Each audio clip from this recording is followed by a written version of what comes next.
Bienvenue sur la correction de l'activité cours à la maison, suivie d'une réaction chimique. Donc il fallait lire le cours, partie 2, regarder la vidéo YouTube, qui est disponible là, là ou là. L'exercice, on fait réagir un morceau de cuivre Cu, donc un métal, avec de l'acide nitrique HNO3, ici et ici. On obtient à la fin un gaz roux qui s'appelle le dioxyde d'azote, NO2, de l'eau, H2O, et du nitrate de cuivre CuNO3 x 2. On remarque qu'à l'état final, à la fin de la réaction, le morceau de cuivre a totalement disparu.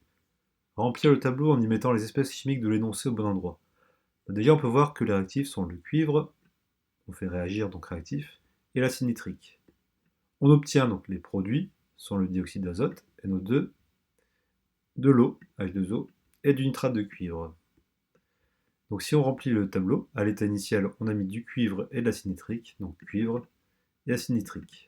À l'état final, une fois que la réaction est faite, on obtient du dioxyde d'azote, le gaz qui est rouge, de l'eau, le liquide, et du nitrate de cuivre, qui est une solution bleue.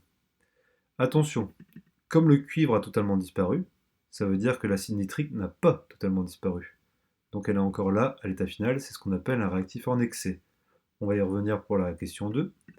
Quel est le réactif limitant? Le réactif limitant, c'est celui qui disparaît totalement. Donc c'est le cuivre. Le réactif limitant est le cuivre puisqu'il disparaît totalement. Donc l'acide nitrique est en excès, puisque si l'un disparaît, c'est que l'autre est encore là. On donne l'équation de réaction, réécrire l'équation en ajoutant les coefficients stoichiométriques, je vous rappelle, ce sont les petits chiffres à côté, pour équilibrer l'équation et satisfaire au rien ne se crée, rien ne se perd, tout se transforme. La première façon de faire, on commence d'abord par tout ce qui n'est pas O et H. Donc Cu c'est bon. Maintenant on va faire N. Là j'ai 1N fois 2, donc 2N, plus 1, ça fait 3.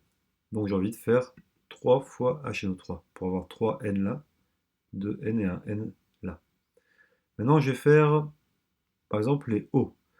2 fois 3, 6O, 7, 8, 9O. 3 fois 3, 9O. Donc c'est bon. Maintenant je vais faire les H. 3 fois H ici, 3H. Et ici, pas de H. 2H. Alors là j'ai 2H là et j'ai 3H là. Donc ça ne marche pas. Donc quand c'est comme ça, je recommence. Au lieu de mettre un 3, j'ai passé au chiffre au-dessus. Je mets un 4. Et je recommence. Donc Cu, c'est bon. 4 fois N. Donc ici j'ai 2N. 2N, 2 fois N.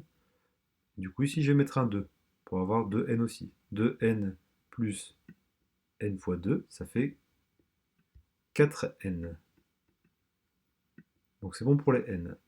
Maintenant pour les O. 4 fois O3, 4 fois 3, 12, ça fait 12O. Ici, j'ai 3 fois 2, 6O. 6, 7, 8, 9, 10, puisque je fais 2 fois 2, 4, 10. Donc pour arriver à 12, il faut que je mette ici un 2, pour avoir 2O. Et je recommence. 4 fois 3, 12O. 2 fois 3, 6O. 2 fois 2, 4, 6 et 4, 10O. 10, 11, 12, 2 fois O, 12O. Et maintenant les H.